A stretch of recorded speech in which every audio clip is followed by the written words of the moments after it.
All right. What a full circle moment, boys.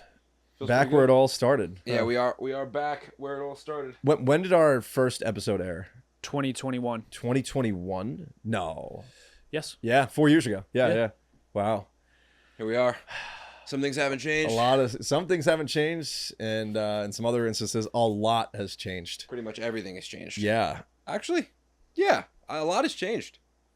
God is really good, boys. God is good. That's so Absolutely. good. So share with me. I want to hear a little bit more. Like, give me some of the. We'll go into the micro, but give me some of like the macro, major things that have changed. I mean, you guys have blown up on your podcast since then. Yeah. Share with me, kind of like what was the catalyst moment for that? Like, what happened? Yeah, I mean, if you want to.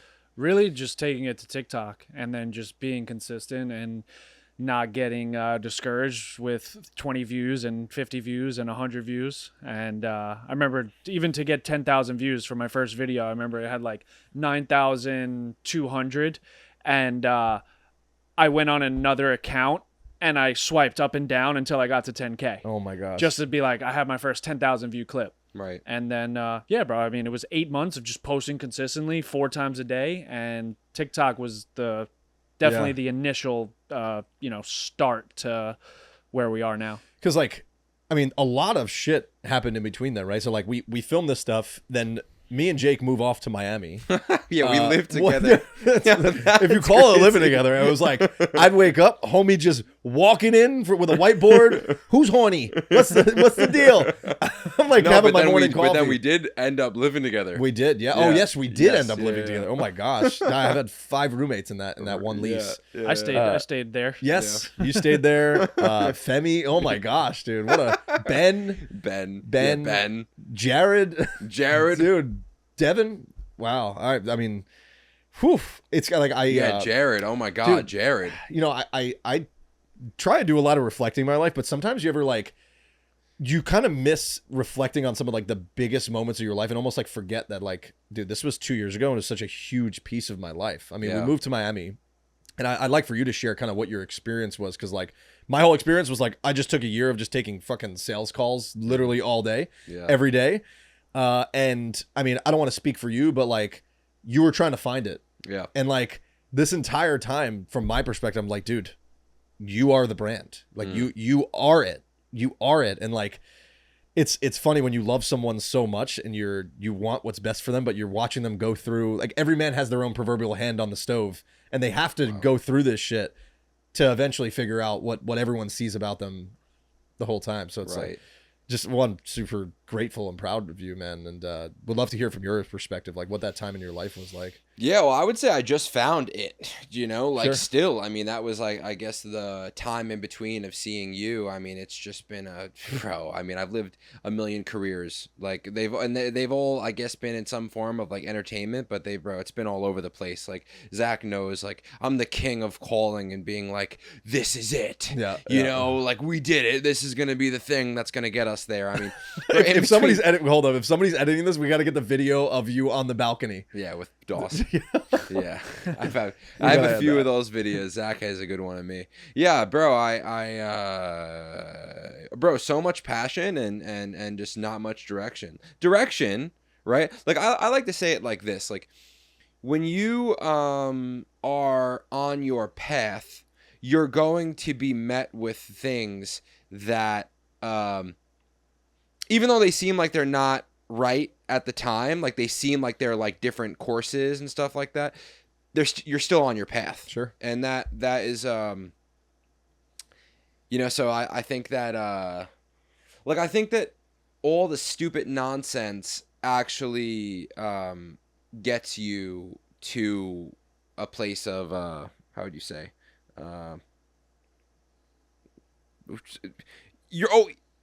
all the crazy, I don't know, bro. Like I thought I was trying to find it, but I did find it. It was just those 3 years of my life were characterized to everyone else as just pure chaos, and even me as just pure chaos. But then that put me in a position to find my thing, right? Like your thing, what would you say your thing is? I say connecting people. Connecting people. Yeah, that's okay. my thing. Well, if I could, and I don't want to speak for you, but if I could kind of look through what I've observed, I think sometimes we have to go through so much shit just to figure out everything that we've been looking for has been there the whole time. Yeah. Right. So it's like, and then when you throw God in the mix, it's like, we're going to do it God's way no matter what, because God is a much higher being than we are. It's just a matter of how many times are we willing to hit our head against the wall and screw up and deny him, try a million things before we continue to stay in alignment on his path. Right. Right. So it's like, how much more are you willing to delay before you actually adhere and become obedient? And I think we as men, we all have, like I said, our hand on the stove. We all need that one little moment of like, all right, I needed to, everyone told me not to do this because they're all observing from the outside, but I had to go figure it out myself. Right. Yeah. So that's what I meant for you. I was like, I saw so from my outside look, I like so much in you. And I think from what really clicked was when you stopped trying to do it for any other thing other than like the true appreciation of the craft itself. Mm-hmm. Right. Cause like things are so much harder when you're in an uphill battle, just trying to do it for money or do it for clout or do it for anything else other than for the actual enjoyment of it or the service of God, from what I've observed, you know? Yeah. Well, God, I mean, bro, God was certainly because I just want to talk about some of the careers that have popped up like in between, you know, the past 3 years. And like almost, the Alchemist, right? Like you end up going back to where you ultimately started. Yep. Mm-hmm. So yeah, I mean, just a few things, I guess. So I'm with you and we're in Miami and I'm like, the filmmaker. So originally I'm like going to be a cinematographer and that's around consistency wins. So we're doing cinematography. By the way, that video is on that computer. We have to watch it after this. It's a banger. So good. We went and watched it the other day and we're like, oh my God. I can't believe I haven't used it. Bro. Like, I gotta use it. We have to, bro. Like, and that was a path. Like, that was something that I was really passionate about when I first started was production. I was just like in love with the lighting and a cool voiceover and like a little bit of a story and I just loved it, bro. And good things started to happen. But then Miami was like a funny course correct because I didn't plan. I remember, so when we first went to Miami, we were there doing radically different things. So you were like financial services. Well, you were doing like insurance. Yeah. And you were doing the work. You were grinding every day. Every single day. In the house. Sales calls all day long. And like biohacking. Like biohacking would be your fun. Yeah. You know. I was ripped at the time. Yeah. We were that was all I did. 2 steaks a day, worked out like an NFL athlete, and took sales calls. Yeah. That was it. I did. And I 14 months straight. I appreciate that type of lifestyle now. Because I feel like now I finally have something to grind to. Sure. But yeah, it was just like, just to shorten the entire story. So then I'm a aspiring filmmaker turned influencer camera guy on this yacht producing this podcast, and then I'm realizing how broke I am that I want to make ads. So there was this whole like ad campaign. I'm gonna be the ad guy, and then Femi moves out there, and then all of a sudden Daily Dropout like becomes a thing, and then now we're gonna do Daily Dropout, and we're gonna do this essentially agency. And then Crisp comes into the mix, and Crisp was like this weed company that I was supposed to get a piece in, and now we're going to Colorado and doing that. And then he starts the TikTok, and the TikTok starts going bananas, and then I basically gave up everything to do the podcast because that was ultimately what I really wanted to do. And we thought like we were going to be like rich overnight and it was going to be this crazy thing, and fast forward, you know, I mean, I don't know, in 4 years, the podcast may have produced $20,000. We've made more money with consulting and things, like, what would you say? How much money do you think it's actually produced in like ad revenue and like sponsorship? Oh, we did get 18. 50, 60. 50, 60? Hey, that's a lot more than most people could say. We got 20,000 from Evermore alone. Got 18 from Evermore. 50, 60. Yeah. All right, well, we'll keep it. We'll keep it on track. Just I think so. Yeah. With all the other I mean, sponsors. regardless. Well, let's take two. Let's divide that by 30. Let's call it 50. That's 25 each. You didn't get rich from the podcast. That's 4 years. Yeah. That's the spirit of what I'm saying. You know, and yeah, I guess just to kind of circle and close everything out in between. even that process, there was like, I couldn't even tell you, bro, all the lifetimes. But yeah, now, kind of doing both, kind of getting back into the production actually, but then also taking the influencer thing serious. So I think that God had helped me have less of an ego to actually do the production, because I just wanted to be the guy. I want to be the influencer. That's what I want to do. And now I think that actually is like a repellent to God. He's like, he doesn't allow it, doesn't let it happen for you, I guess. So like I want to get to the like your journey with God. Yeah. In a second, we'll get into that. But I want to know, now that you've like got to the other side of it, like what was going on in your head when we're in Miami. You're trying out all these different things, like, you know, I remember we have a video of like you mapping out what your room in somebody's closet was gonna look like. Like, dude, we lived 19 lifetimes in a 12-month lease, right? I know. Walk me through kind of what's going through your head, like from the vulnerability of a man. Like, what are you battling with? Are you even like aware of anything at that point? Do you have feelings? Because like I went through a whole point where I didn't even feel feelings. I was just so numb to everything. Yeah. You know. Bro, just so naive, you know, like you don't, I look at, like sometimes now, like when I'm out and I see like young kids, and I guess at the time we're like 21, 22, 23. I look at kids and I'm like, they look so stupid, you know? And I think that was like a big part of like, I just did not know what I didn't know. And I thought that, I couldn't even tell you, bro. Like when I look back at some of those videos, I'm just like, who the hell, how did, you know, like, what was that like period in time? And I agree with you before about not actually looking at the past enough and saying like, whoa, I was actually living in like a very different lifetime at that point in life, and that's given me so much lessons for now. But yeah, I mean, bro, that point in time, I couldn't even, dude, it was like, I don't know, I think that was something that I just wouldn't be denied whatever it was going to be. Yeah. I just needed it. I needed to do what I was going to do at that time. And to me, it was just like the best thing that I can come up with. And yeah. I mean, that's why I had so much faith in you. I was like, dude, anything this kid puts his mind to is like, he's the most magnetic human I've ever seen. He's willing to put himself out there more than anyone I've ever seen. But from what I observed, where I think the shift, and correct me if I'm wrong here, like just, you know, try this on. Like if it doesn't fit, let me know. Sure. What it seemed like at the time was that you were doing a lot of it for you, not to really be in service of other people. Yeah. And it seems like from at least like we haven't like this is kind of like our reconnection moment. It seems like that's kind of taken a shift. Is that fair to say? Yeah. I mean, bro, you can't. So I'll say one story and then we'll open up the floor. Because there's three of us here. Yeah, we're getting to Z. I'll just say one story. I had a real block around money, which is gone, by the way. Actually, I couldn't make it. I was so extremely talented. You know, I mean, bro, if we really look at that Consistency Wins video, and that was 4 years ago. Like that's 2021. Like how, like the progression of that should have turned into, you know, $100,000 a month. Like if Cam Minor, like I understand the process of like having an offer, how important that is, and like being good at business. But let's put it on paper. I'm far better filmmaker than a lot of guys that are making money in the space. I'm far more charismatic.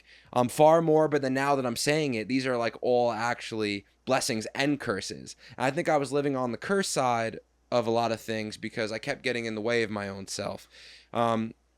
This is a cool story, bro. So the reason why I actually, because when we were in Miami, I was like not anti-Christ, but I was not with God. And I remember one day you had started getting into God, and I kind of judged you about it because I was like, it's cool to be into God a little bit, you know, and I didn't think that, I don't know, for whatever reason, I just like saw you. I didn't ask you any questions about it, but I just thought it was bullshit. Like I knew more than you that Jesus wasn't real, or I wasn't into Jesus. I was into everything else. I was into power of now, this thing, conversations with God, this thing, that thing, but I was not into Jesus. And Yeah, bro. I mean, we've had a weird go because when you get wrongly rewarded, so we're the type of guys, the podcast is something where everyone, like, every time they see you, they're like, yo, you're killing it. Like, people would probably, if we were in a room with someone and they didn't know, and they just knew, like, maybe brief scans of us, they might come up to us and give us more attention than you. And No, be for sure. and be more like, you guys are doing it, all this, but you're like in Spain all the time, you're courtside, you're getting the actual reward. We're just like getting dopamine on a phone screen, or like even on the high end, like Paris Hilton just put his voice on her reel, I saw that. That's awesome. It's kind of crazy. Love that. but it doesn't do anything. Yeah. Sure. Yeah, Yeah, and that was where bro, I like found myself in California after 3 years. I mean, I'm talking like, we're gonna do a real estate company. We're gonna have the ads. We're gonna film it. We're the podcast. We're gonna do podcast consulting. We're gonna do like all this crazy shit, bro. And I found myself in California. At the time, I don't know if you remember, but I was like bald. Do you remember that? Maybe, yeah. All right, well, I just found myself basically at like a quarter life crisis. Yeah. And I'm not going to go into the full thing because it's way too long. But the cool part of my testimony is that God used money to break me, I believe. And I don't think that I would have went to God. If I was making money, I would have never went to God, because I'm so crafty that I've been able to get whatever I've wanted in life. But money was like my final boss. Like, not only could I couldn't even make like $10 an hour, and it didn't make any sense to me. And basically my life changed when I read Matthew 6:33, which basically just says, "Seek first the kingdom of God and His righteousness, and all these things will be added to you." All these things being the money, the clothes, the women, the status, the this, that. But I didn't read it at that time like, oh, if I just seek God, then he's gonna selfishly give me all these. It wasn't a selfish play. It was like, the term 0 to 1. Yeah. So I'm a huge fan of that term, because I actually think that getting to 0 is what it's all about. Once you finally get to 0, you can then go where you have to go much faster. But the hardest part is getting to 0. And I love 0 because when you're at 0, there's. All right, I did this to John, but like, ask me for something. Can you go walk my dog? I can't do it. I have nothing to give you. I have nothing to offer you. I have nothing to give you. And that was like how I showed up to God, was like, I have nothing right now. I have nothing to give you. I'm completely surrendered. I'm X, Y, and Z. And then, something about that verse made me like, I was like, oh, let me try it. Like, let me wake up today with like no agenda other than I'm going to go to God. And as soon as I started doing that, I started making money. Things started happening in my life. My mental health got a lot better. I felt like I was given a new heart, a new mind. And now I would say this is the first time in life I'm truly happy, besides football. I was happy with football. But the game is up. Bro, when you're a bullshit artist, it doesn't feel good. You might be like manipulating people to think that everything's going really well, but when your intentions are wrong, they're wrong. Mm-hmm. So it doesn't matter if how good I was at like faking it or fooling it. It's like, I knew my intentions weren't right. And maybe that's why I wasn't able to get the things that I actually wanted, because I thought I was doing it my way, and my way was purely selfish. And that's something that we're even like working on now, is like even opening up the service aspect that much more, because I just find that service really is the only way to get the thing that you want. Because the Bible speaks about this. Every good and perfect gift comes from above. Mother Teresa did not want to become famous. That was not her goal. Jesus Christ did not want to become famous. Oftentimes there would be crowds. He'd actually run away from the crowds. That wasn't his goal. But the whole point is, if God wants you to become famous, you will be famous. If God wants you to become rich, you will be rich. If God wants your arm to get blown off in war and that to be a part of your testimony for him, that's what's going to happen to you. And the only way to actually enjoy God's sovereign will like that is to seek first the kingdom of God and his righteousness, and all those things will be added to you. That's a lot to unpack right there. Yeah. Right. And I think it's so important because I want to always come from the lens on this podcast of what did my 22-year-old self need to hear?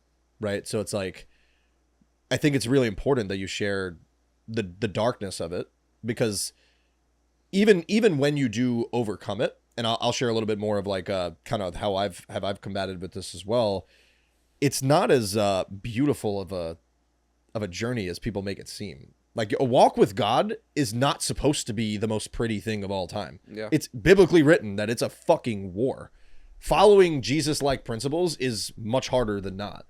Right? To your point, like, you can also, like, you can find God deep in a valley where nothing's working, but then there's also a part of it where, for me, the worst place you can ever be, in my opinion, is winning and not knowing why.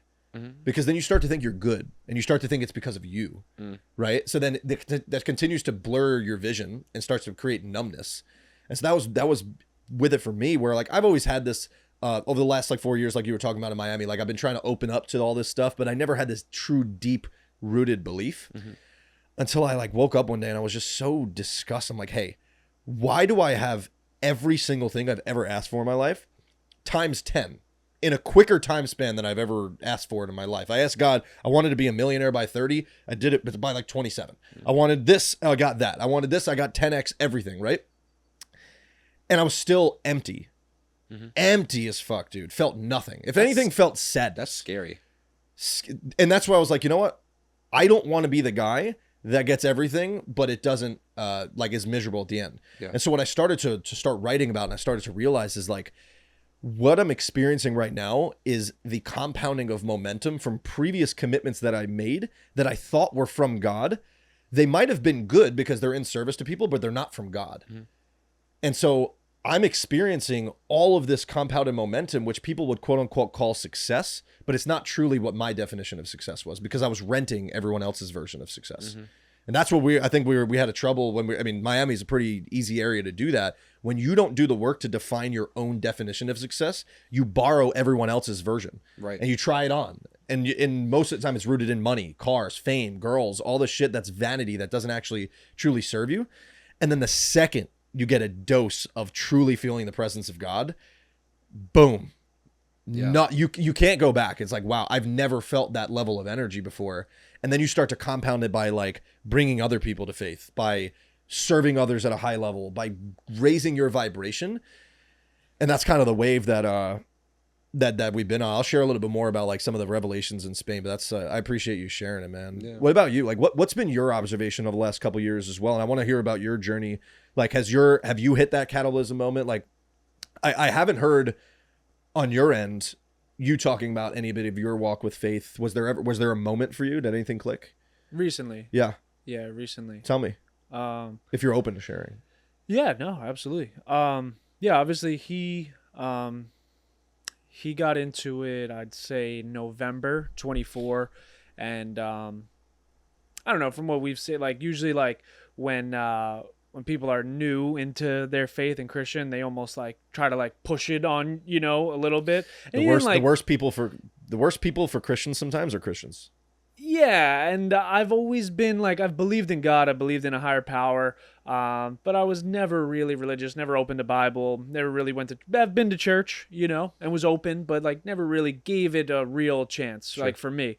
And, he just kept saying, like, yo, you should, and I was just kind of like, I don't know, I'm still, like, a little skeptical, I'm just, I don't really fully understand it. And, fast forward, I met, like, a super Christian girl, and she, like, opened the door for me. Yeah. And it kind of gave me she was the one that I guess that like it finally took to like lead me into that. And I think maybe initially I was doing it for her, because she was like, hey, like I will only be with someone if God is at the center of our relationship. I've watched your podcast and I know where you're at in your faith. There's nothing wrong with that. I want you to take your time with your journey, but I'm just letting you know, like, this will never work until that's a thing. Yeah. So I think initially I was doing it for her, and me and her didn't work out. It crushed me, and it was very confusing on why. Her initial message that she sent me was, God led me to send this message. Many are called, few are chosen. You're chosen even if you don't see it. God is with you all the time, and, you're a chosen one. That's what she said. And, I mean, it was a cool message, but it didn't mean much to me, Yeah. So then it really took me losing her and then continuing to read the Bible, and not only reading the Bible for her, but reading the Bible for me, praying every day. I went to church on my own a couple times, just, other than that, I would go with Jake when we would travel LA, Miami, and things like that. So I'm still super early in it, and I don't speak about it too often. I'll speak about God, but I don't speak about it too often because I'm not even that confident in it yet for me. I don't feel confident enough speaking about it because I know I'm not doing my part. Sure. No, I know what that means, and I appreciate you sharing it. And to be really clear for anyone that's listening, and I'll just direct it towards you guys as well, like, I fucking waver every day, dude. Like, I still get confused. Like, there's some days where you're like, yo, this is as real as it gets, this is it. And then there's some days where you're sitting, you're like, did that really happen? Yeah. Is this actually real? Or am I kind of just lying to myself? And like, regardless, my life is probably net positive better because I believe in this stuff, because it's great principles, but is this really real? Yeah. And then you toy with that stuff, right? So then this platform that I'm sharing on the Momentum Shift podcast itself is, I don't want people to like try and learn from me about this stuff. I want them to learn through me.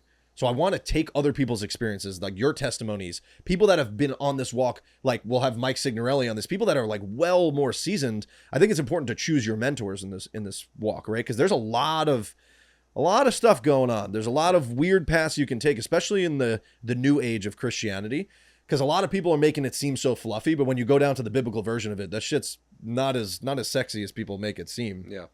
So I think it's just important to like just continue to be bold, dude. I think regardless whether you like lead yourself to believe it in your heart or not, you'll reward yourself for being bold, because I think that'll lead you closer to the truth than not, in my opinion. Absolutely. So even if you don't feel confident in sharing, I would just encourage you to just like, the stuff that you don't feel confident in doing, getting over that hurdle is going to unlock new downloads for you. Yeah. Because you're at war with yourself, right? Oh, yeah. We all are. There's multiple parts of our body that are warring with themselves the whole time. Paul talks about in the Bible, right? Paul initially is literally the guy who's killing Christians. That's his thing. And then he becomes like the guy who writes all the books, Romans, Galatians, blah, blah, blah. So he talks about, why is it that I want to do the right thing, but my mind and body are at war with each other all the time, and I end up doing the wrong thing? And how many freaking times have I told myself I wouldn't watch porn, or that I wouldn't make that decision in my business, or things that don't compromise my values, and I do it anyway, consciously knowing it. And it's worse now that I have the emotional intelligence to understand it. I still go against my stuff at the time, right? Yeah. And then you go back and you're like, oh, thousands of years ago, the most holy man at the time still did the same things. We're human. We're not designed to be perfect, because there's only one perfect guy. And it's cool to not be perfect.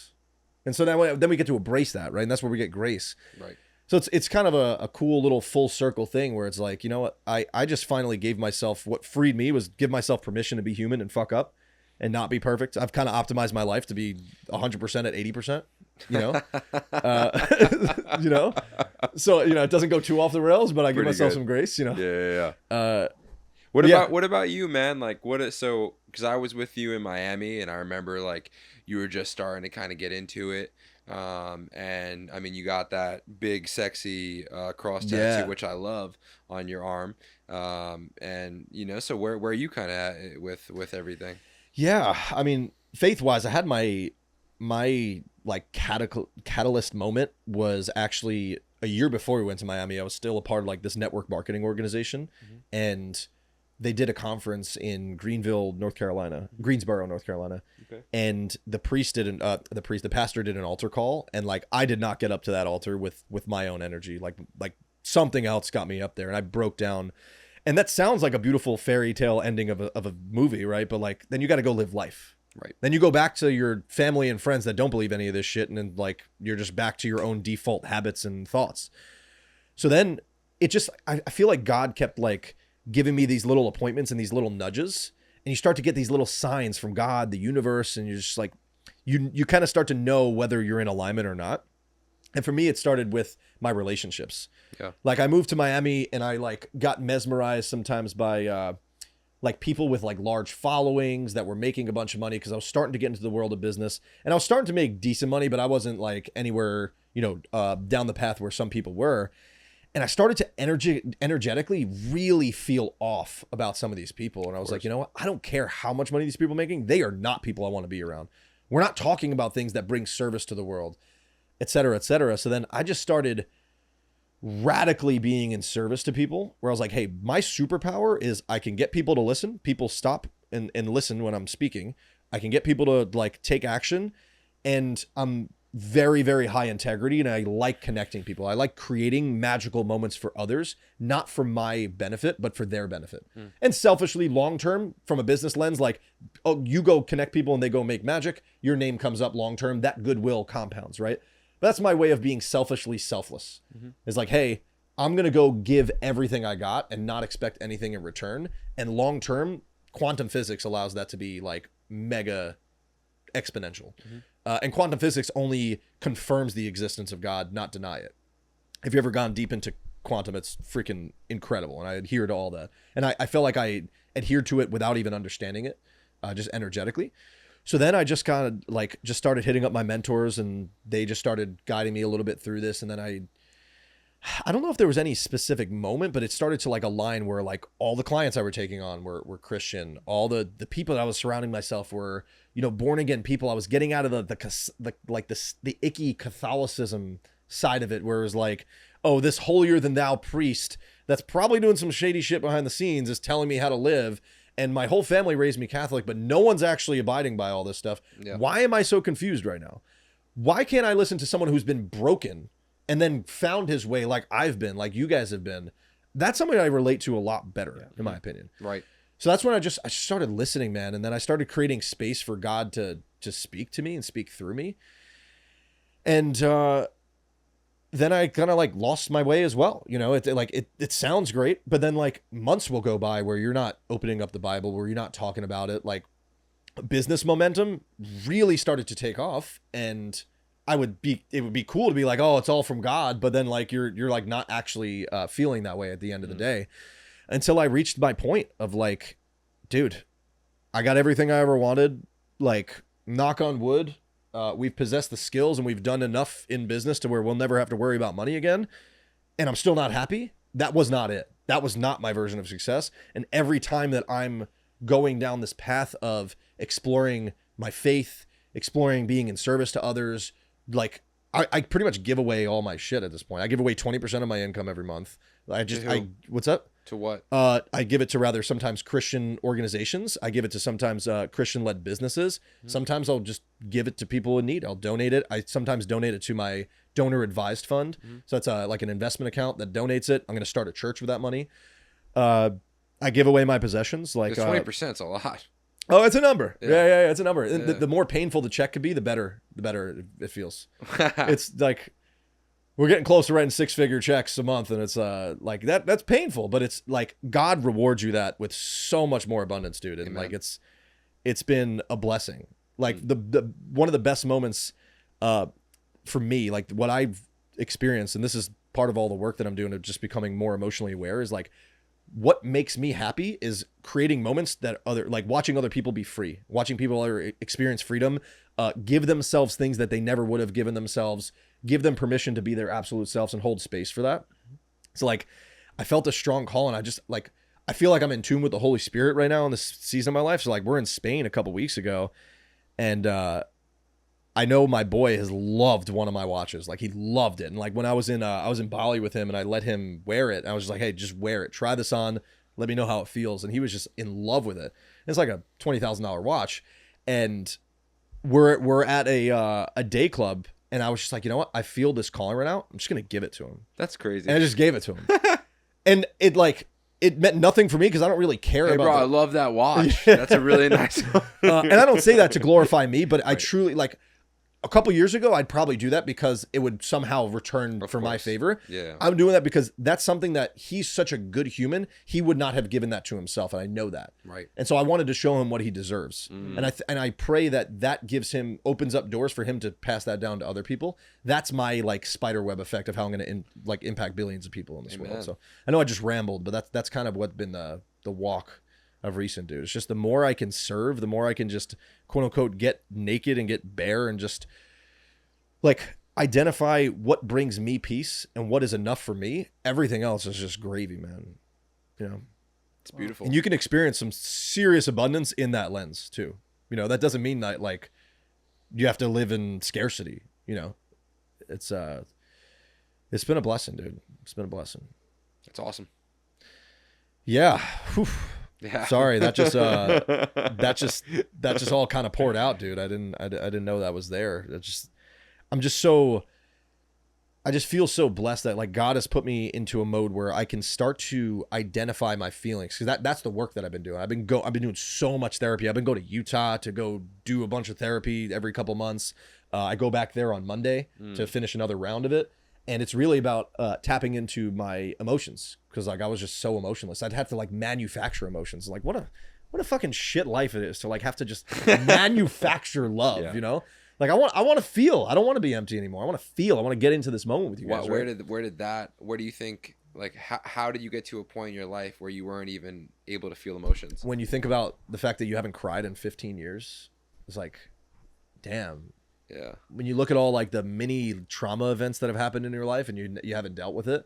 Yeah. And then you start to realize that like, if you don't deal with it, it gets passed down to your kids epigenetically. Yeah. And that's what happened with my dad and my grandpa. And that's why I am the way I am. And I'm like, oh, I don't want that to happen to my kids. I don't want my kids to be empty. So I'm going to be the one that does all the sacrifice to freaking, you know, not let them pass through. And then if you listen to any like Joe Dispenza stuff, like if you don't deal with it, the body keeps it. All the trauma gets stored in the body. So I've been doing a lot of work to get the trauma out of the body, and I won't get too like woo woo about it, but it works, man. It's seriously opened up my heart. It's interesting because you had said, because he was going through a really tough time about like a month and a half, too, whatever.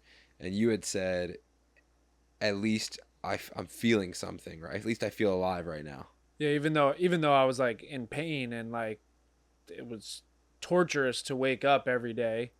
I felt alive because I was feeling it. And I feel like sometimes when I feel good, I'm numb and I'm just like not even thinking. But when I'm hurting, I'm really present and I'm really like embracing every emotion. Music hits different, walks by yourself hit different, conversations hit different. Yep. You really feel alive. And I think sometimes when things are going so well, we don't appreciate that it's going well and we just kind of live in cruise control. Yep. Yeah. And that's so just to be transparent with you guys, selfishly watching you guys go through that, on watching you guys on camera, not trying to manufacture emotions, but genuinely knowing you guys, watching you cry on camera and stuff, like that's inspiring. Yeah. No, like I'm almost envious of you, even though you're going through a massive low point in your life. There's so much impact that's having to me, and that's had a huge impact on me, boys. Like truly. So I'm so appreciative of it, man. And yeah, that is one thing, right? Like, because we've definitely been speaking about recently, like lifting the vibe of our conversations, because that was almost one thing as well that was kind of weird. I mean, I don't know. I mean, I think it's not set in stone. It's not gospel, but I think that when we kept getting rewarded over and over again for complaining, because it would go viral, we just kind of made a habit of being a complaining person. Yep. So, but Zach had said, and I agree with this, that we've never manufactured an emotion. That actually was how we were feeling. And I guess that is a blessing, because it's not that we were sad, it's that we were just being real. yeah. We're just really, really feeling. Yeah. Yeah. But it's a good point, because the dichotomy of like trying to manage that, because what you focus on expands, right? So like if you're getting rewarded for being sad, you're like, your subconscious is starting to be like, oh, that's going to continue to reward me, right? I know. One thing that like through doing this like serious work for about a year, what just hit me like a month and a half ago through the work. And this is during a session where I'm on loads of MDMA with a blindfold on for 6 hours at a time with a practitioner. Yeah. Like this is like, we're talking about work, bro. Like we're on drugs. Like medicinally, like very controlled setting, right? But drugs nonetheless. So with that, doing peyote. for the first time ever, though, I stopped trying to find out what is all the negative shit that was coming out, and like, what about the fucking good emotions that are coming up, and how does it feel to sit in the good shit as well? Because there's so much good stuff out there. So that's what I would encourage you is like, just create space to have some more awareness around all the good stuff that's happening. Just like breathe that shit in. Yeah. We don't remind ourselves enough of that. I surely don't. But when I do, man, it's like this last trip to Spain was a huge revelation for me, because I'm sitting there and I no longer feel egotistical to say this, which like I used to, because there was a blockage there, but now this isn't about me. Every table I'm at was the fun table.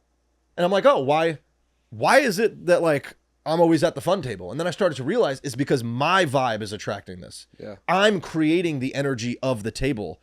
When you have such a high vibration, everything starts to conspire around you and everyone starts to lift up their own vibration. So it's up to us as leaders, which it's like, not everyone's, I don't know if everyone's called to do this, but I know the three of us in this room are called to do it.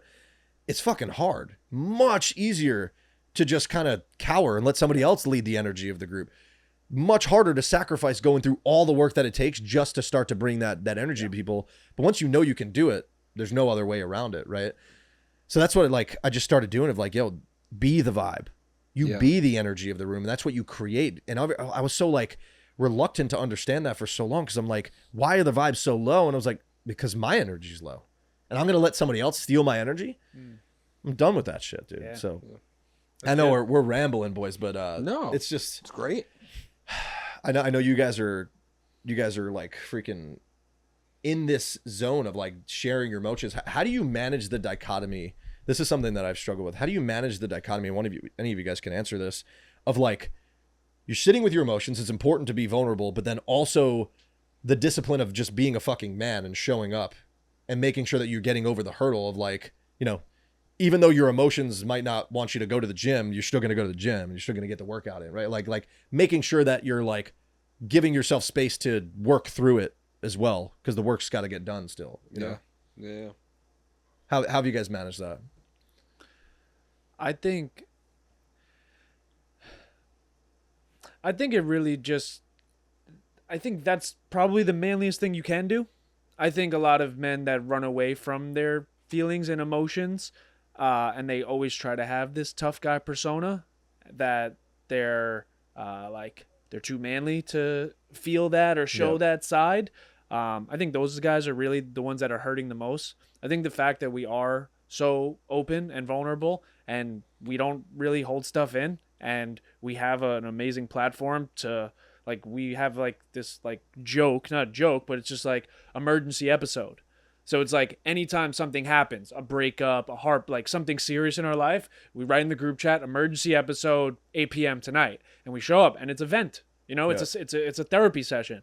But I think since we do it so often, we don't let stuff build up inside of us. So then we do have the space once we let it out to still go to the gym, still to get our work done, still to be able to communicate with our friends and family, you know? And I think a lot of men that are holding all of that stuff in, it's hard for them to interact in the outside world because it's all bottled up, and they can't really give people who they truly are because all of this pain and trauma that's on the inside. Dude, that's so good. Because my 22-year-old self didn't want to hear this shit at all. Like I would probably turn the podcast off by this point, right? It's like, I just like, oh, does this make me more money or not? And shut the fuck up. Right. You know what I'm saying? It's like that was really like the lens. And I feel like a lot of people still think that way. And it's like, if I could go back, I would have dealt with this shit a lot earlier, because that's where, like, you just staying silent through it all, you think it's mental toughness, but really it's just going to continue to compound to numbness. Yeah. There's a very fine line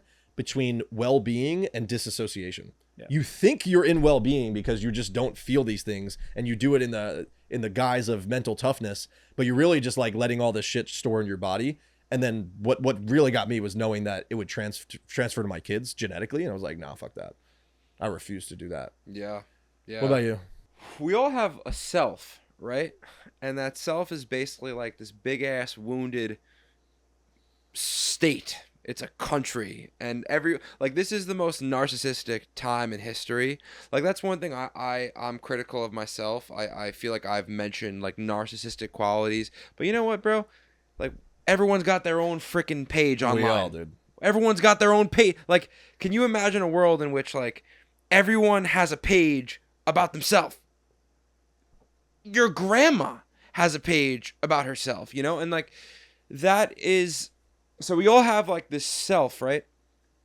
And dude, I think that the reason why you weren't able to feel emotions is because the self it's not a vulnerable thing. The whole point of having a self and what would be the word? Not positioning, the whole signaling yourself as a certain way is because you know you're not actually like that, but you want people to feel like you are, because when they feel like you are, you feel like you're going to get more. The self is going to expand more, or you're going to accumulate more. And I find for me how I deal with emotions, bro, is I find when I'm obedient is when I'm truly able to cry more. And that is it's something that I kind of crave now. You know, it's something that I think emotions actually kind of are a good test, bro. I think if you're feeling your emotions, it's probably a good sign that you're not sick.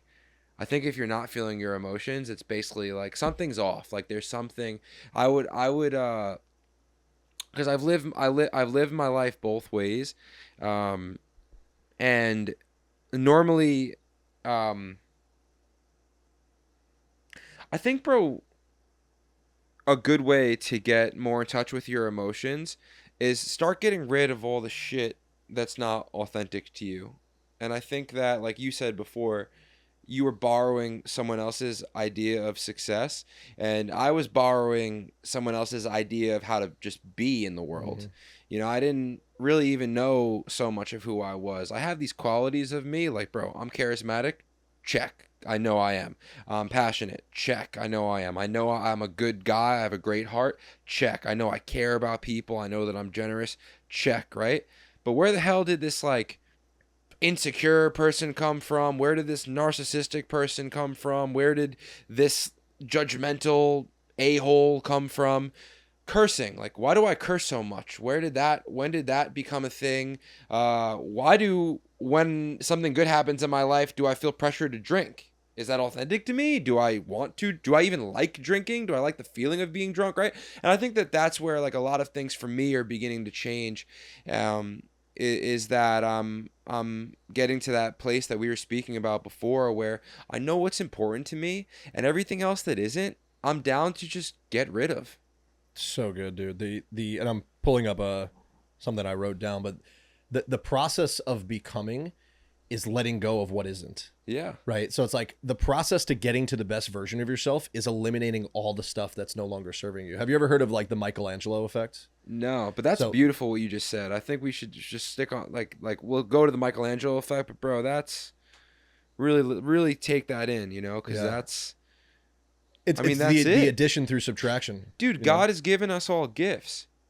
I think the whole all we really have to do is stop getting in the way of it. Right? Like, even production. Bro, I love this. Why did I ever put it down? I put it down because somewhere along the path I picked up that being an influencer is cooler than doing the work. You know, like, that was a cooler grind. And now it's funny, bro, because I would have traded. There's so many things in my life now, like you said before. You said it before about how you would have turned this podcast off, you know, because all you cared about was getting money. But there's so many things now in my life where 3 years ago I would have judged and said, you know, why are you doing that? It's just crazy because, like, I'm finally happy. you know, by doing those things. And one last thing, the I'll get to it again, but give me the Michelangelo effect. Let's go. Well, it's on that topic. So they asked Michelangelo, "How did you build David?" Because these sculptors, they start with just these big blocks, right? And he built this beautiful sculpture, and he said, "All I did was chisel away the pieces that weren't David." So it's like, what are the things that are not serving me that I can just consistently chisel away? So something that I'm doing tactically is on a weekly basis, I'm auditing all of my time, all the stuff that I'm doing. And I'm like, hey, what is serving me in this exact season of my life? And that's the big thing about getting in touch with the emotions and sitting and creating space, because when you're busy, you can't do any of this shit. You're going through burnout. You have no time to think. So busy is the enemy. So whenever I have space to think, that's when the best ideas come, because that's when things start to flow. And so once you start to feel, then you start to understand what serves you or doesn't serve you. And for me, the way that I find out who I truly am is by trying on a bunch of shit that doesn't actually serve me. Yeah. I haven't figured out a way to just like immediately pinpoint and like just get one of one right? I need a large sample size of things that I'm going to try out to identify what actually I do or don't like. But to that point, I wrote this down on the plane, and I think it's somewhat relevant. There's no better place to be in your life than doing your best to make God proud. And it's not making God proud. It's about doing your best to make God proud, because God's already proud of you. You're already worthy of everything. You already deserve it all. But it's about like truly giving your best effort to make God proud. And what happens is you find yourself in this process. Yeah. And that's what the actual process of becoming is by doing your absolute best and finding out what doesn't serve you and what actually serves God, which is actually what serves you. And the entire time what you're going to realize is that this was the result. There was no destination. The process of doing was the destination, because that's what you're doing. Sorry, that sounds weird, but being in service to God and living out what you at least believe to be your authentic purpose in life is the result. That's not that, like, there's no end to that journey. That is the freaking journey. Right. So that's where it's like, you got to give yourself space to hear from God if that's what he wants you to do, if that is your sole purpose. That's why these trips why I think going I'm going to go to Europe every year. I travel a lot. Trips alone are huge, because like navigating the world, especially in countries that don't speak English, is a freaking trip on its own, right? Just like, it's a spiritual thing. But then watching how the non-Western world, specifically the non-American world, lives, we are so jaded with things that we deal with here that no other culture deals with, just because of how toxic American culture is, dude. They are purposely trying to poison our food, fuck with our kids, all this shit. Like, all of this stuff is purposely manufactured to get us sick, keep us on meds, keep us away from God, keep away the family. Like, and it's kind of funny because like that sounds like conspiracy theory here. When you go to Europe, when you go all these places, they all are just like, oh yeah, that's just common. That's just normal. Like, you guys are Americans. You guys are fucking idiots. Yeah. It's so wild. So then you start to, when you go into these cultures, you start to realize what's of God, like what's from God. How am I sitting here? And that's the hardest thing for someone that's like, I wouldn't die. I mean, if you diagnose me, I definitely have ADHD. I call it a superpower, but it's like for someone that's always got to be on the move, when I'm sitting and thinking, dude, like the downloads come, man. You start to hear and you're like, wow, this is what peace feels like. Everything I've ever wanted is actually here right in front of me. Yeah. And you read it in all these personal development books, but until you feel it, dude, you like, it's a powerful feeling, man. Yeah, man. You guys ever give me a moment where you've ever felt something like that? I love, and it doesn't have to be from God, or just like, a moment where you truly felt like where you were in your purpose.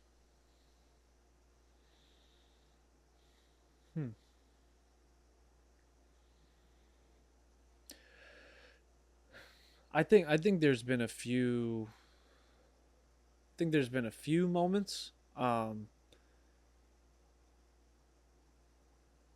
they were all like rewards, though. So now thinking about, I don't know. I don't know exactly, because it's just like anytime, like, I guess my hard work was rewarded. Sure. And that's probably just like dopamine and the adrenaline that you're getting from sacrificing so much to get this one thing, and then it happens, So I don't know if because like you're speaking more about like peace, right? Well, I'm going to reword it. well, let's call it flow, because it doesn't always have to be sitting, right? When I'm in flow, dude, sometimes is when I'm at my highest point of competition. I think flow is where you're truly living out your purpose as well. And that's been a huge shift in my life for business, because I built business through grit and grind for so long, and there's seasons for that. But building it through flow is a freaking game changer, man. Like that's kind of what I'm really alluding to, is like what brings you flow. I can tell you one thing just from observing. I know the basketball court brings you flow. Yeah, that's certainly where I thrived in, like just absolute dialed, locked in flow state, presence, especially, like when you're hot and you're playing good, and like, I mean, baseball, you know what I'm saying, when you're on a hot streak, No better feeling, and every time you swing the you're just freaking, putting it all over the field. I would say, yeah, parts of basketball, moments in the podcast of just this journey to try to get big guests, and when we finally got them and we had those moments, the Miami trips, the Bob Menery, the Nick Nayarcina, the Boom Gang, those were all very cool moments that were like high stakes, pressure, we have to perform. And that moment, just thought about those moments after we did them, where the guests, we dapped them up, they left, we're just in the studio, everything is still set up, and we're like, dude, like, we did it. Those are really cool moments, especially, with the podcast, because like leading up to them, I mean, it's pretty stressful. We're like, Sure. Because we're self-producing, we're like, yo, are we in focus? Is the audio good? Did we interview correctly? Did they actually like us? What could we have done better? And then we usually nail the podcast. And then once that guest closes that door and they are on their way, we're like, oh my God, like, dude, we did it. Yeah. Yeah, those are cool That's great. moments. What about you? Bro, I like building, bro. That's why I'm always like thinking about what's the next brand? What's the next thing? What's the next podcast? What's the next place we can move to? What's the next? Because I like what's possible. I've always just been a fan of that, and I think that I've what's possible came to me so easy, but what was real, it's all the way, God's placed it over there, and I think that was kind of God's way of saying, hey, it's possible to live your dreams even in your small town. I've given you a purpose. You don't need to be in Key Biscayne, or Mar-a-Lago to live out the purpose that I've given for you. What are you good at right now, and how can you serve the people around you right now? And I think that I feel amazing when I'm building. I feel amazing in aha moments. Bro, I get a lot of downloads, bro. I get a lot of like revelation, bro. Dude, the Bible's been so cool. That book is so alive. So good, dude. I threw out all my other books. I just read that. I think that like if there was a season in my life where I had to learn more about taxes, I'd get like a tax book.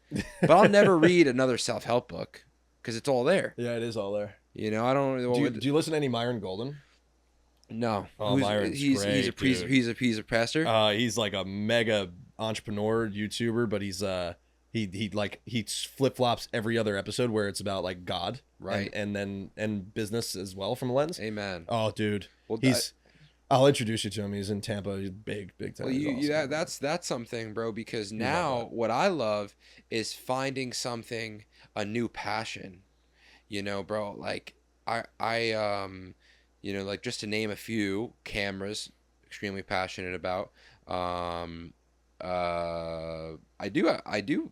And storytelling, everything that comes with that, right? Motorcycles, I love. Jiu-jitsu, I loved. I need to get back in the gym, but like I love that. Health and wellness, right? Like, all these things. Dude, I'm starting to really enjoy making money. Good. It's funny. The less money I had, the less I wanted it, and the more money I make, the more money I want, because I'm seeing what it does for me. Mm-hmm. It's really. And also, knowing that I'm a good steward, right? Like, because these are two conversations. One is, I'm saying I want money, but I'm not giving you the motivation. But without getting into it, because that would take too long, just know the motivation is good. I know that I'm not going to use it for the wrong purposes.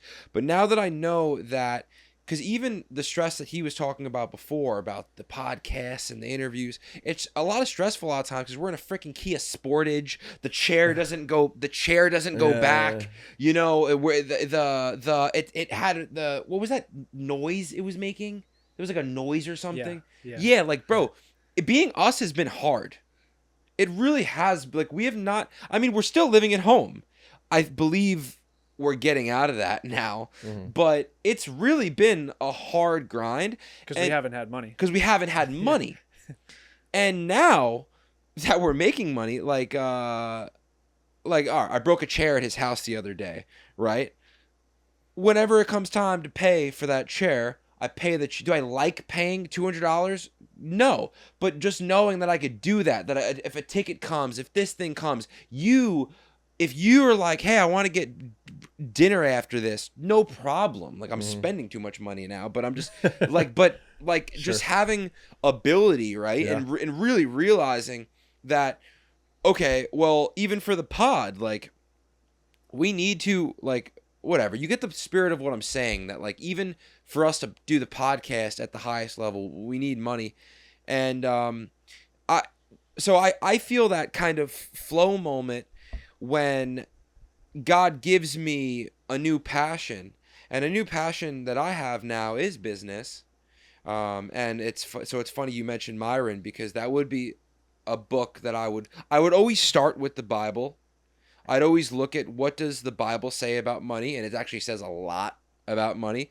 And then from there, you know, I would love to listen to a Myron or something especially because it came up in this setting. I think you'd like it a lot, man. And no, I appreciate you sharing that. And it's a huge point, right? Because, like, it's pretty foolish to say that, like, talk about money not mattering. Yeah. Right. Like, people are pretty like, oh, money doesn't matter. But when you don't have money, the only thing you think about is money. Like, when you have none of it, the only thing you think of is, how do I obtain it so I can go fucking eat tomorrow or go do this? So it's about not the actual money, but it's about what the money actually affords you, which is the freedom to do things, right? Yeah, you don't even realize there's an anvil sitting on you. Yeah. There's a freaking anvil sitting on you. Yeah. Like, it's like you're suffocating consistently, and you don't even realize it. You're not living your best life. And a lot of people allude wealth as like the only, like, wealth and money people put as synonyms. They're not. Money is just a way to obtain wealth. So, like, my biggest form of wealth is not my money, it's my relationships. It's like, part of it's my health as well. There's like Sahil Bloom, if you ever get a chance to read another self-help book, this one's a good one. It's the 5 step. Yeah, he's great. Yeah. Sahil Bloom is legit. His book is unbelievable. But that's the huge piece of it, man. It's like, I'm really glad you said that, is that you're enjoying making money, because you should, dude. It's fucking fun. And look how cool business is. What business really is a tool. This is the way I see business, right? You have this idea in your head. This is why entrepreneurs get paid the most, not the workers. Because if the person that works the hardest made the most money, the donkey would own the farm, right? So here's why entrepreneurship is so cool and why the entrepreneurs make the money. Yeah. You have these crazy jumbled up ideas in your head, and you take all this ideas in your head, which is intellectual property, and you put it out on paper, and you create a product or service around it. Yeah. That product or service is going to be valuable to the market, and if it's not, it will not win, right? It'll fail. Yeah. So the market will tell you if it's a valuable product or service or not. Long enough time. Once you get to a point where that is starting to be delivered to the market, then you start to create jobs, because you start to delegate things that are no longer worth your time, that you don't like. So you start to advance yourself into the business while the business is creating more cash flow. But you don't create more cash flow to immediately fill your own pockets. You do it to provide jobs for other people. Right. That's how the economy works. Yeah. That's the cool part about money. And once I started to understand that and unlock that, I'm like, oh, this is what God wants me to do, because I can directly impact how people feed their freaking families. Yeah. So I have a freaking obligation to just build these massive companies, because the more I build and the more intellectual property I create, the more I expand myself and delegate out of into my zone of genius, the more jobs I create and the more that impacts the world. 100%. So at that point, I love it. It's a sport. it's a game, and like I believe in a form of social entrepreneurship where it's not like you're not making all this money to be greedy. Don't get me wrong. I'm building wealth. I love it. We love flying first class and all these cool things, right? That being said, like most of it is getting put back into like how I can help the rest of the world. I'm a utilitarian. I love being in service to the world. So I'm so freaking proud of you, dude, that like, and I don't say that from a condescending way. Like I just as your friend, as somebody who loves you, just like watching you go through that journey. A lot of people don't get rid of that scarcity and that limiting belief. Like they die before they have that. Right. So like, just be proud of yourself and give yourself some grace. The fact that, you know, over the last couple of years, you've really dialed that in, because shit's about to get real fun, dude. Yeah, you're tuning to a different channel. Amen, bro. There's two major takeaways that I would put for this book. Okay. And in my opinion, quantum physics is the science behind explaining God and how God works and God's laws. So you think so? I believe that. That's and wow. I mean, I'm not a quantum physicist by any means, but studying quantum physics has been one of the coolest things, because the more you go into it, the more you realize how little you know. It's kind of the same thing with faith. Yeah, it's like you finally get to the point where you think you know it, and it's like, oh, this was designed to be a freaking mystery. Right. And it's like no one knows. Yeah. Even the people that have been studying for hundreds of years are like, no, we still don't know. That's the gift of it. So that being said, it's almost like you have to have faith in that as well. That's what faith is. Yeah. Right. So there would be no faith if we knew. Right. So with that, quantum allows you to like kind of dial it down to a science where like faith can really accelerate things. Yeah. So simply, the number one thing that I took away from that book, and it's so practical and so easy to obtain, but you don't when you read it, it hits you like a smack in the face. It's like, my current position in my life is a byproduct of all of my previous thoughts and habits and actions. Right. So where I'm at now, I got everything that I deserved because it's a perfect result, because I took perfect actions that led me to that perfect result. So if I agree with that, right, because like everything you get right now is what you expected in your life. So like you're never gonna, or what you're deserving of based off of your personality, what you've done, your skill sets, your mindset. It's all of those thoughts, habits, actions, all of that stuff. So everything that you're experiencing now is just a culmination of all of that you've thought about in the past, right? Okay. So if you agree with that concept, the only thing you need to do to change the future is change those thoughts, habits, and actions today. Okay. And it's like, oh, that's pretty damn simple. Right. So I can actually shift and bend my reality if I want to, if I change the thoughts, actions, and habits. That's like the very tactical way. The way that you do it is like, there's a quantum field and there's a soup and you can compress time. Time's not real. It's crazy. And then the other part is like, you can simply truly create your own reality, because infinite realities exist. There's a million different forks in the road that you can take. Like I could say something different right now than if I said something different. Like I have choice to say two different things, and two outcomes happen, and there's infinite possibilities that happen from there. Mm-hmm. The cool thing is you get to choose what possibility exists in your world. So if there is a world where you want to have Brad Pitt and J-Lo on your boat, that'll like, you can actually engineer that to be a reality in your life.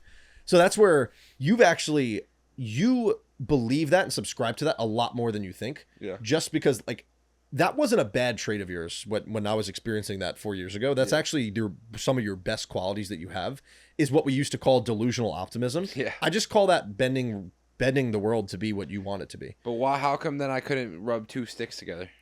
Because I think the intention wasn't there. Yeah. Like it's not truly what you desired, right? So like it didn't come from God, and it like, you say you wanted that shit, but you didn't actually want it, which is why energetically it didn't actually go into the quantum field itself. Right. And I'm not going to act like maybe that's quantumly wrong, but that's at least my belief. Yeah. So it needs to line up with God's intention for your life. And I think the only way that you start to realize that is like, you start to think it, and then you start to, if you create enough awareness around what's going on in your life, you start to see little hints and breadcrumbs of those little things happening. Right. And so like, I've been envisioning my entire life. Every time I close my eyes, people are like, oh, what is like success to you? Yeah. Right. And when I close my eyes, it's me, my family, and my closest friends on a mega yacht sailing in the Mediterranean Ocean, and like the coolest people in the world are on there celebrating life. And we're talking how dope God is and all that type of stuff. And like, I've started to experience those exact moments that are happening. Some in little microcosms, some almost to the T, to where I was like, is it really possible to get John Summit or Swedish House Mafia to play at my thing? Then I go to Ibiza. I go to stay at my client's house. They're in a community where there's only 50 places. The smallest property there's $30 million. And it's where all of the major people go when they're staying at this place. And that's where I get to meet all the big soccer players. I got to meet the Swedish House Mafia, all these types of people. I'm like, oh, this is a lot closer than I think. And it's not because that's like what the perfect outcome is. I'm not married to that actually having to happen. But now I'm like, oh, that's actually like, I can actually bend my reality to what I want it to because it's possible. And then you got to like compound a bunch of hard work behind it. And there's a lot of things that have to align there. You don't just sit here and like, you're not just going to think it to happen and sit in this chair and it automatically happens. Yeah. But once you start to believe it, you're there. That's the number one thing. I'm all jumbled right now, but when we look at quantum and we look at like bending your reality to where you want it to be, the number one thing that I've been able to do, and I think you were, and I'm speaking for Jake just because I lived with him and watched and having observed him, the only way to create the future is by being in it first. So actually stepping in and living as if you were in the future already. So before I made money, I acted like I had money. That's where the fake it till you make it kind of stuff comes in. And there's like a way to do it in like a way of integrity and stuff. Right. Where like I act how I want to be first. Yeah. Before I'm actually that person. You ever hear of like the be, do, have concept? No. It's like first I am, then I get to do, and then I have. But what if you don't feel like that internally? Like, how do you act like something you don't feel like? Well, you got like, so first you have to like be it. Right. Okay. So like you're like, I am. And that starts with like, you could normal like affirmation stuff. You could truly sit there and manifest it. You're meditating on so it. you're putting intention into like writing it down and truly setting out, going on a different path. Correct. You're stamping your ground like, hey, this is what I want my life to look like. Yeah. This is what I believe comes from God. I am this. That's what you be very wise with what you say you are or not, because your subconscious only believes the truth. And your subconscious is your heart. Your subconscious is yourself. And yourself is like God's fingerprint in you. Like that's God's DNA on you. And so for me, I'm just being first. It sounds weird until you like try it and you're like, oh, like I can actually just be this person now. I can act as if I already have it. Once you start to do that, you start to trick your brain that you have it.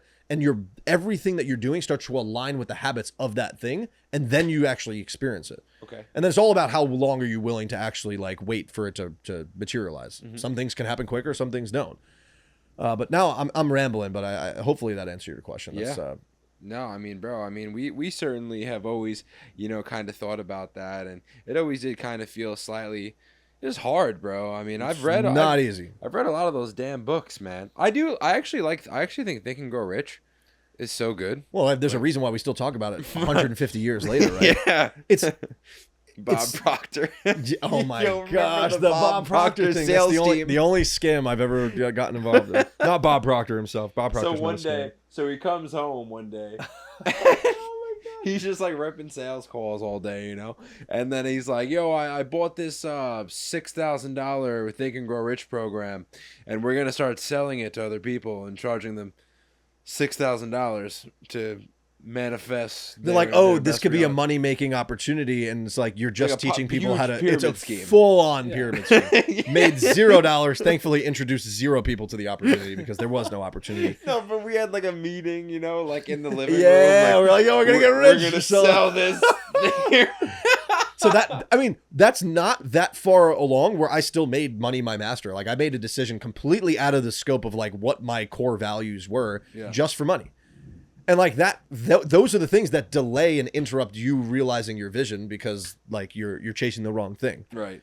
So it's like you were talking about, it's all about getting out of your own way at some point. Yeah. That's what it's just dialing into like what is your core values and trying to do your best to not delineate. Yeah. And for context, everything that I was talking about there is so fucking hard to do. Right? Like the be, do, have thing. It sounds so much prettier. It's so fucking hard. And I fuck up way more times than I don't. Right. Way more times. Like significantly more don't do that than I do. Yeah. But what's the cost of you not at least trying? Everything. the cost of being optimistic and excited in your life, all these types of things, you don't know. You don't know what's going to happen on that side. But the cost of being the opposite end of the spectrum and just living in sadness, depression, worry, anxiety all the time, that costs you everything. Yeah.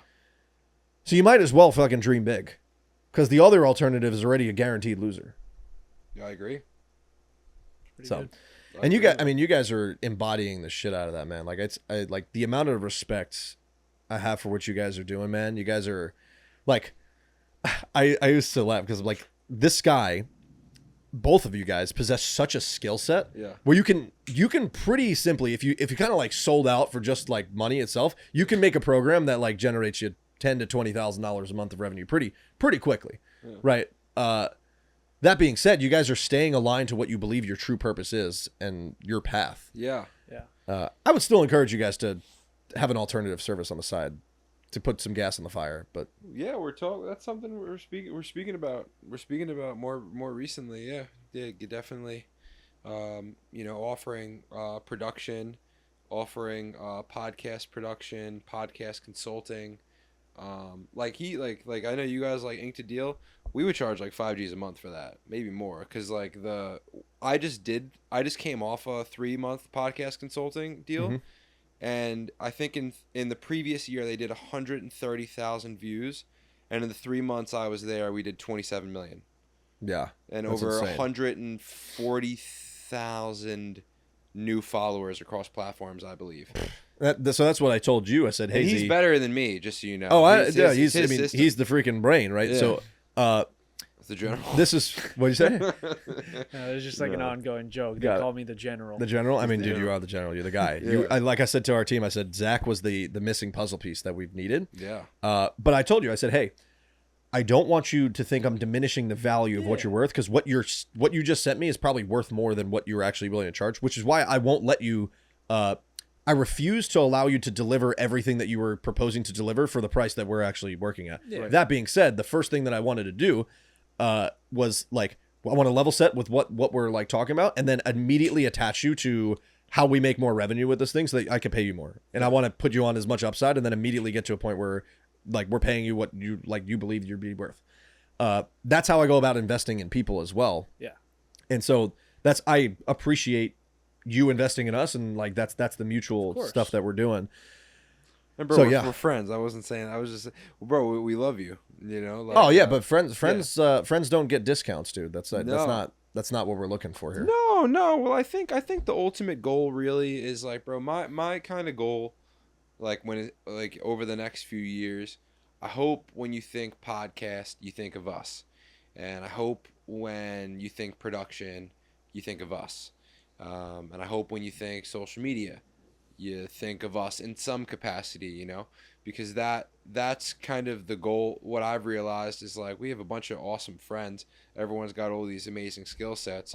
We're definitely the best at content, and we just haven't positioned ourselves as those people. We've kind of like had this skill set, and we just kind of kept it in. I also think it was timing. We at points tried to, you know, sell it and stuff like that. But yeah, I mean, I'm definitely looking forward to just using those gifts, you know, so it can actually make sense. Like, what if you paid us 50 G's a month? What if we paid you 50 G's a month? What if you paid Jake 50? You know, not that much. I'm just saying, like, what if there was a world in which, like, we actually all did add the value that we already can add, and we're just not doing? I thought, sorry to cut you off. I thought about this the other day, because I've questioned that a lot of like my value in this space, because I really truthfully believe if you're a celebrity starting a podcast, an athlete, whatever, not all of them do well, but you're starting off on a pedestal far beyond the everyday average Joe just starting a podcast. You know, like say you're successful in other, but you're like, I want to start a pod. I don't think anyone else in the world has a better system than what we've created here. And I truthfully stand on that.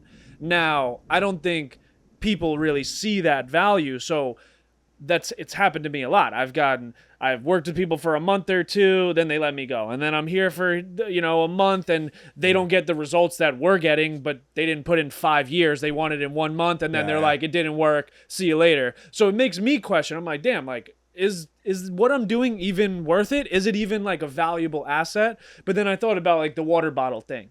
Where, you go to the grocery store, the water bottle is $1. You go to 7-Eleven, it's $3. You go to the airport, it's $7. So it's like nothing changed. The water didn't change where you are changed. That's right. And I was just like, I've been working with the wrong people. Dude, that's so good. And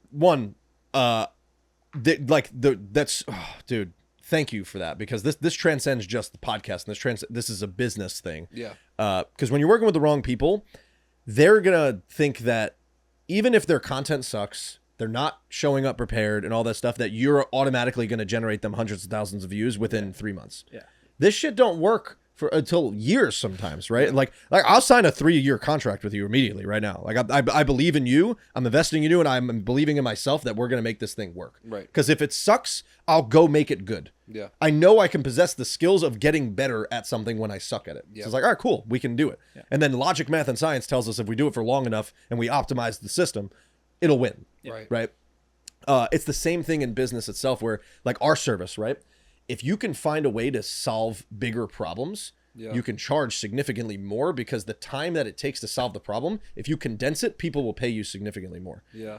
And we've been blessed to find a hard problem that people need to solve when they make money, is they need to figure out taxes, legal, accounting. They're like selling their business, all these types of things, where it's like, great, they're gonna pay us $10,000 a month, but we're gonna drive back 7-8 figures of value in their direction within the first 6 months. Mm-hmm. So it's like, when the value is so disproportionately weighted in the client's favor, they'll never wonder why they're paying you. Yeah. Can you give us some just overall kind of business tips, and maybe even link it to your personal experience moving from New York life over to, full-time entrepreneurship with Landon, and kind of the process? Like, just tell me about the process and everything. I'm honestly very interested, bro. Yeah. So when you go from producer to owner, it's a big difference. Like, a lot of people get into business when they're sales guys, right? And I'm like on my podcast all the time, like preaching, like, if you don't know what to do in business, just get into sales, and then you'll figure it out from there. Because sales is like a great, if you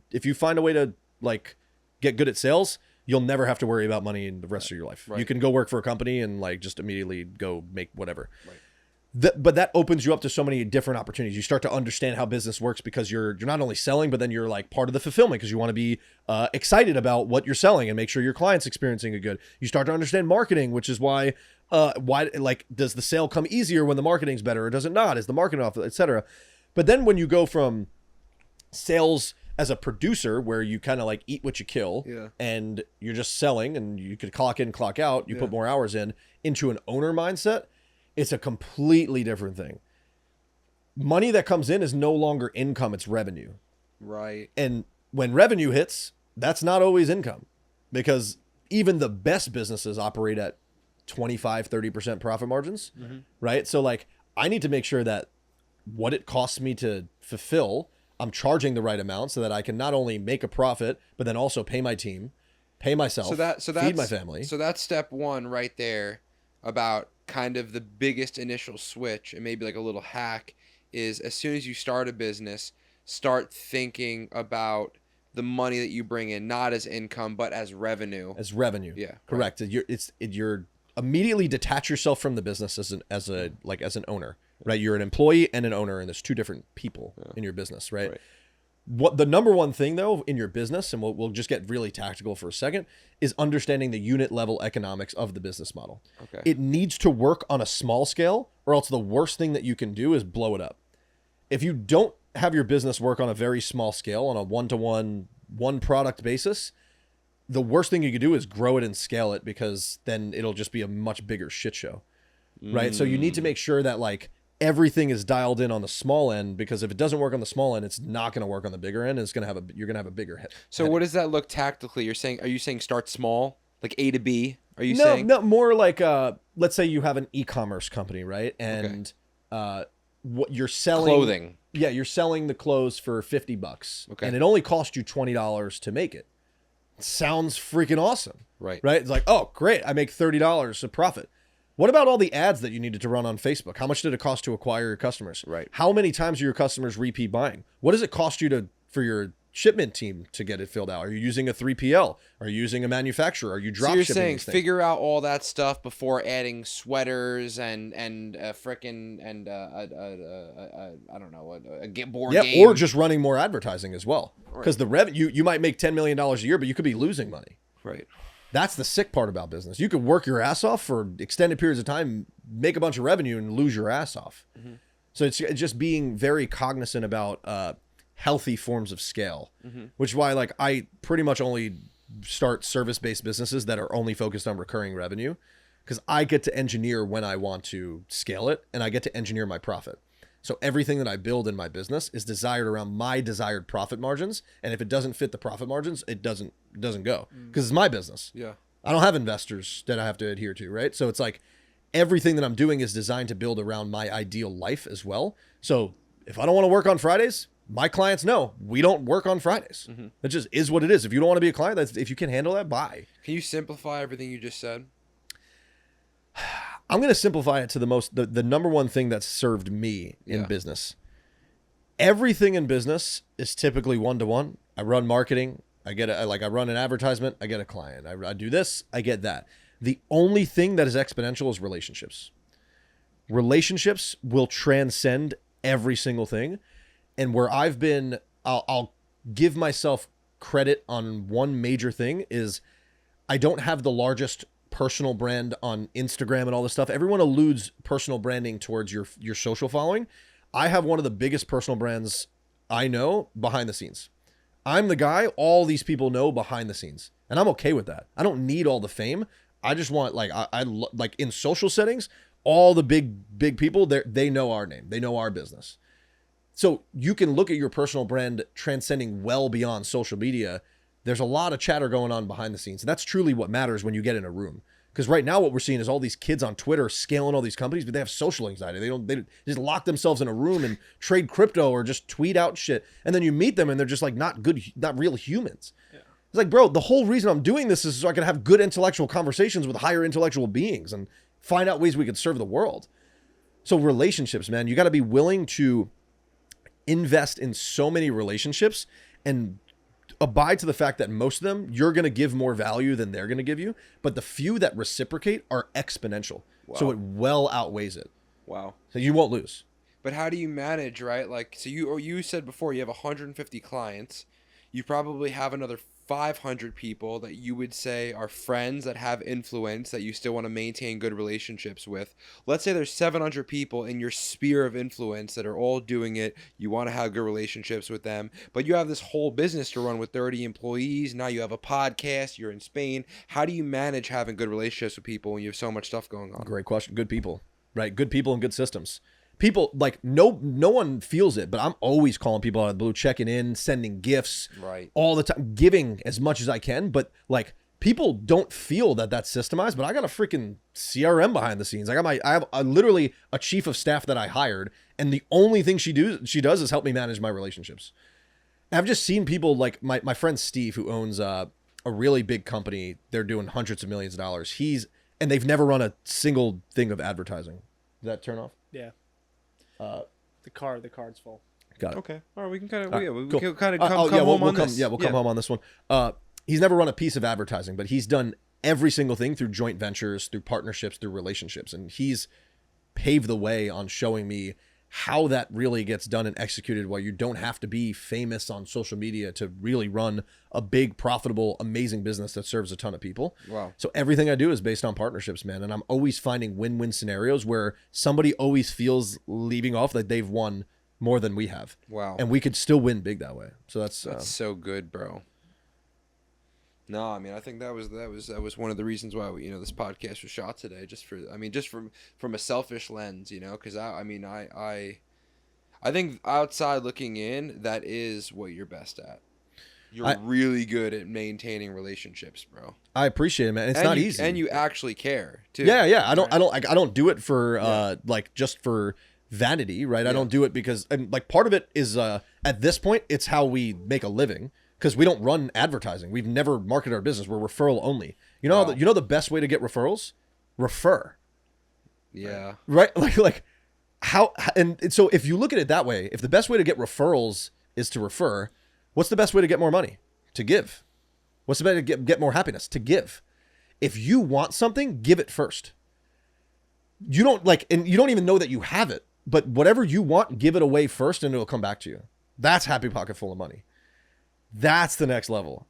That's a light bulb moment I see going off in your head, dude. Just blew my mind. It's so simple. Blew my mind. And it costs nothing. That's the cool thing. It costs nothing. So I've just adhered to that principle, man. And like, you got to be willing to get burned a bunch of times by people who don't want to reciprocate. And that's okay. Hopefully that you leave a good footprint on for them, that they get inspired to live life that way.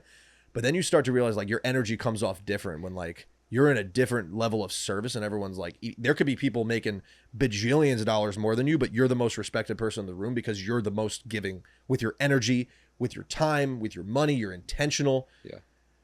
That's how we've run it, man. What do you do when you come across someone that may be able to help you on a business lens, but you realize that maybe they're not a good person, you guys aren't a good match? Do you cut them off? Do you maintain the relationship? Like, how do you handle something like that? I'm ruthless with my energy, especially like for our business. We don't take on any black hat people. So black hat's like people that are doing shady shit. So white hat and black hat. I do serious due diligence. I'll call people that know people. I'll look up Reddit threads of people. So I don't like, especially with our business, our job is to make people wealthier. I don't want to make scammers wealthier. I want them to go to jail because you're scamming people. Yeah. So I'm just very ruthless. Typically, the good thing is like, you know, with all the work that we're all doing, you can feel that energetically, dude. If I don't feel good around you, like, peace. Like, it just is what it is. I'm pretty ruthless about it, but like, who would I be a disservice to if I'm not my best self? So I can't be around that black cloud for as long as possible because it's affecting other people, not just me. You know, I can probably bear it, but then all the people around me would not be able to get my best self. Damn. It's good. That's good. Shit, I want to see if there's anything else I can ask you. Yeah, I mean, bro, it's incredible what you've done, bro. What you're doing, what you've done, the life you've been able to make for yourself. How do you view yourself? You know, after everything you've built, even with baseball and all that, and now the business and the podcast and sitting in this chair, you've sat in it 4 years ago, like. Yeah. You know, full circle, like, yeah, I guess, like, what do you kind of think about your life? I just think it's, the platform that I want to come from is like, I just want to prove to people that there's a way to simply achieve and accomplish anything that you possibly want. And I know that sounds super cliche, but I promise you, if like, I can do it in such a short amount of time. And I'm not going to claim that like I'm not a billionaire or anything like that, but like I've already accepted that I'm going to be a billionaire. Like I've accepted that. It sounds, I got over the point of like being egotistical about it. I just know I'm going to serve enough people to where the value that I'm going to get from it is billions of dollars, because I'm going to give away billions of dollars of value and all that type of stuff. I'm going to serve at that high of a level. Wow. And how beautiful, like, you know, that I just sense that off you. There's zero doubt in your head. Yeah. And awesome. It's not, there's no ego involved. It's just like, I'm focusing on how do I make sure that I'm not a piece of shit human when I obtain that. Wow. So that's all the work that I'm doing. So if I'm able to do that, and that's simply just through all the learning and like chiseling away at things that I'm not and finding how to be self-aware and fucking up more times than not, I'll be completely very adamant in the fact that I still fuck up more times than not. And that's the cool thing. You can still advance when you fuck up significantly more times than you don't. Right? You just got to make sure you're doing the right things, like the major right things, and doing your best to stay in alignment with what God wants for you is the thing. It's and bringing God into everything. Because the cool thing is with God, the only thing he asks is to bring him into things. That's your only job. So whenever you're going through a shitstorm, it's like, God, let's do this together. Right. You ever hear the story of Shadrach, Meshach, Abednego? That's in the Old Testament, right? I think it's in the Old Testament, but essentially they say, bend the knee to the new king, or you die in that furnace. Yeah. these people were willing to die for God. God appeared in that furnace, and they walked out of that furnace. Yeah. And there was a fourth figure with them. That was God, and everyone bowed down to God. Yeah. Wow. Am I willing to be that faithful? That's really the question that I'm asking myself. And the cool thing is, God has so much grace for you that you can fuck up more times than not, and you're still worthy of it. Yeah, bro. I mean, that's one thing for me. I'm definitely been thinking a lot more about. I didn't say this on today's podcast, but I'm getting discipled right now. I'm probably going to get into ministry, so that's definitely something on my path as well, bro. And I think a lot about, obedience and just like am I willing to like Abraham, bro. I read this morning. Abraham had his son. Do you know the story? Continue, and I probably. Oh yeah, so Abraham, very early in he's the Bible. about to kill his son. Yeah, right? he's about to kill his son. Yeah, so God like one day says, "I'm gonna test this dude," and yeah, he's like, "You got to sacrifice your son," and dude, Abraham's like about to do it. Like he like has the knife, like he's about to kill his only son, and then God appears and. That's the whole like whoa no. And like I can't even break up with a business partner like that, and like this guy's about to kill his son, and God's been telling me to go get out of this business relationship for 2.5 years now, and I'm still gonna delay it because it's uncomfortable for me. I know. It's like, who the fuck do I think I am? Well, I think that's where it really does become about your relationship, because you have to know what is he asking you to do right now in life, and bro, it can get very. I think, dude. That's why obedience is so powerful. Christianity is the only religion in the world that it's not about works at all. It like is literally just about one thing, and it's just a decision to love Christ, accept Him, repent, whatever. But with that love that you get, that's a motivational. It motivates you to be obedient. But I've just seen the more obedient I am, the more He shows up for me in my life, and That's where yeah, I mean, bro, I think like you said before, we all are human beings. So I think it's okay to mess up and things like that. But when it comes to I guess I really want to be obedient in this season of my life and for the rest of my life, because I don't even have as much fun with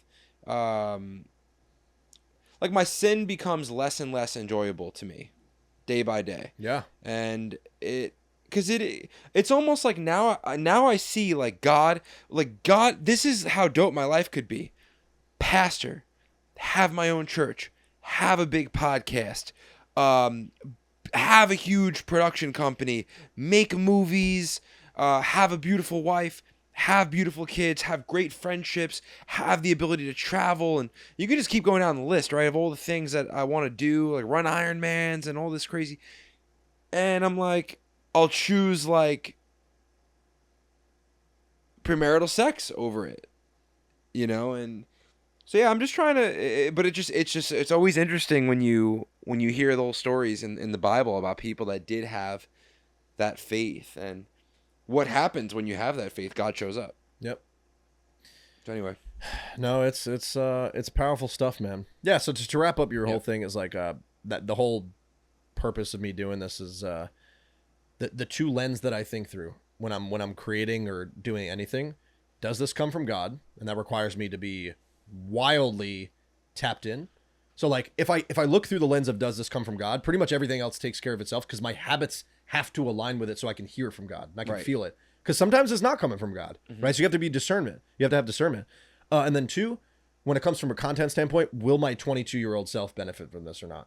Because I think there's an opportunity to significantly get to where I am today a lot faster if I just like leverage some of the principles that I had used. And really it's about understanding how relationships work a lot quicker. You should create like a little I mean, you should write a book. I am writing a book. Yeah, but yeah, you should. Yeah, because that would be. I mean, I would be thrilled if you had like a 1 sheet or a 2 sheet or a 10 sheet of just some of those principles that you've lived your life by. Because I think they are actually really valuable. I appreciate extremely, you. extremely valuable. Yeah. So anyway, That's a mega compliment, man. And I've thankfully I taught myself to receive it, so I'm gonna take that in. I appreciate you, bro. yeah, I love it's you dope. guys. Well, Yo. I think Too, brother. also, bro, God, just like I think that's a blessing as well. Like you didn't have to. I mean, bro, you could be 5'2" right now. Be a little guy. You could. that would kind of suck. No, God, it's really good, man. When you it sounds pompous, but I feel like I've like noticed so many things in my life, and I'm sure you guys have seen this too. Like observe this with yourselves. Like when you know you're blessed with the favor of God, bro, the line gets quicker for you. Like yesterday, I'm at the customs line in the Spain airport, and it's like a 2-hour long line. And the second I start moving, the guy just randomly opens up the one place where we can go to the shortcut. Yeah. It's like, dude, all of that shit that happens in my life all the time. Yeah. And there's no coincidences, dude. It's just yeah. we are blessed with the favor of God, and it is not wrong to accept that. Right. You're actually doing people a disservice by not accepting it and building something huge that serves more people to allow them to accept that same exact thing for themselves. I'm going to end it there because this was great, boys. Yeah, thank you, brother. I Also love you appreciate guys you. so much, and you guys have Love you done too, so buddy. much, like just personally for my life, as well as like through the platform that you guys are doing the right thing, and I just so blessed to call you guys pals and brothers, and I love you guys, man. I appreciate Amen. you. Love you, too, buddy. brother. Cut.